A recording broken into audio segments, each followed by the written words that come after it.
ሰፊው ውቅያኖስ አንድ የሚያስፈራ እውነትን ይዟል።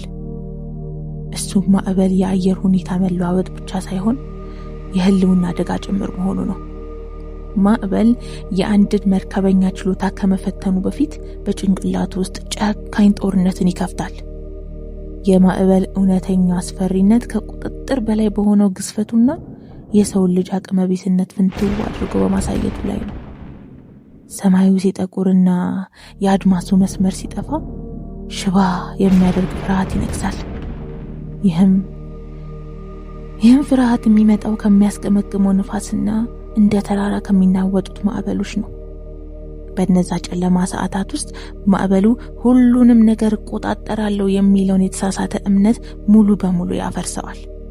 መርከበኛውንም ከሚያገሳው ንፋስና በህይወት የመትረፍ ጥርጣሬ ጋር ብቻውን ይተወዋል። ማዕበል የሰውን መንፈስ እስከ መጨረሻው የይሉኝታና የትንሣኤ ጥግ የሚገፋ አጥፊና አሉታዊ ኃይል ነው። ነገር ግን አንድ መርከበኛ ሙሉ በሙሉ ተለውጦ የሚወጣው በትክክል ይህንን አስፈሪ ጥፋት ተቋቁሞ ሲተርፍ ነው። እውነታው ይሄ ነው። ማዕበል ጠንካራ መርከበኞችን ይፈጥራል። ማዕበል መርከበኛን ወደፊት እንዳይጓዝ አያግደው፣ እንዴት መቅዘፍ እንዳለበት ያስተምረዋል እንጂ። በተመሳሳይ ሁኔታ አስቸጋሪ ሁኔታዎች እድገታችንን አያደናቅፉትም። በጥበብና በድፍረት እንዴት መጓዝ እንዳለብን ያሰለጥኑናል።